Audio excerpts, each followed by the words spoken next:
লাখ লাখ মামলার জট নিরসনে বিচারকের সংখ্যা বাড়ানোর উদ্যোগ নিয়েছে সরকার। নিয়োগ হবে ১৫০ জন সিভিল জজ, ৩০৪ জন বিচারকের নতুন পদ সৃষ্টি করা হবে। সংসদে এসব কথা জানিয়েছেন আইনমন্ত্রী মোহাম্মদ আসাদুজ্জামান। বার কাউন্সিল নির্বাচন স্থগিতের কারণও তুলে ধরেছেন তিনি। আলোচনা শেষে রবিবার পর্যন্ত সংসদের অধিবেশন মুলতবি ঘোষণা করেন ডেপুটি স্পিকার। মনোযোগ আকর্ষণের জনগুরুত্বপূর্ণ বিষয়ে আনা নোটিশের ওপর ত্রয়োদশ জাতীয় সংসদের প্রথম অধিবেশনের ১৫তম দিন। সংসদ সদস্যরা তাদের এলাকার শিক্ষা, স্বাস্থ্য, যোগাযোগ, দুর্যোগ সহ বেশ কিছু গুরুত্বপূর্ণ দাবি সংসদে উত্থাপন করে মন্ত্রীদের Spanish digital print tiles, ATI tiles, এক টাইলসে জীবন পার দৃষ্টি আকর্ষণ করেন। এর প্রেক্ষিতে সংশ্লিষ্ট দপ্তরের মন্ত্রী বিষয়গুলো নিয়ে সরকারের পদক্ষেপ ও পরিকল্পনা তুলে ধরেন। সবার জন্য স্বাস্থ্য নীতির আলোকে বর্তমান সরকারের লক্ষ্য হল সার্বজনীন স্বাস্থ্য সুরক্ষা নিশ্চিত করা। সংসদ সদস্য মনোয়ার হোসেনের এক প্রশ্নের লিখিত জবাব দেন আইনমন্ত্রী।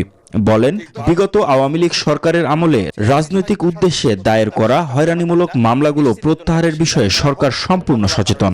উদ্যোগ গ্রহণ করেছি এবং সেই ব্যাপারে বার কাউন্সিল একটি স্বায়ত্তশাসিত প্রতিষ্ঠান। আলোচিত মামলার কাজ দ্রুত শেষ করতে বিশেষ কমিটি গঠন হয়েছে বলেও জানান আইনমন্ত্রী।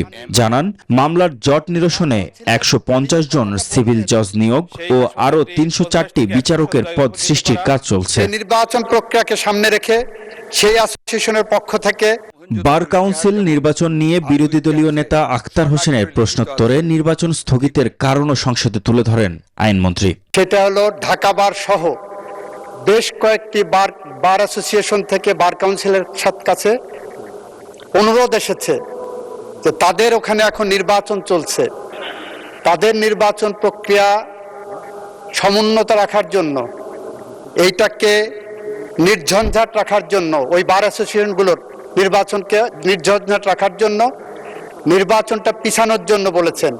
এবং বার কাউন্সিল একটি সংবিধিবদ্ধ সংস্থা হিসাবে বিভিন্ন বার অ্যাসোসিয়েশনের সেই অনুরোধটাও রক্ষা করেছেন। ফলে এই পার্টটা কিন্তু উনি বলেননি।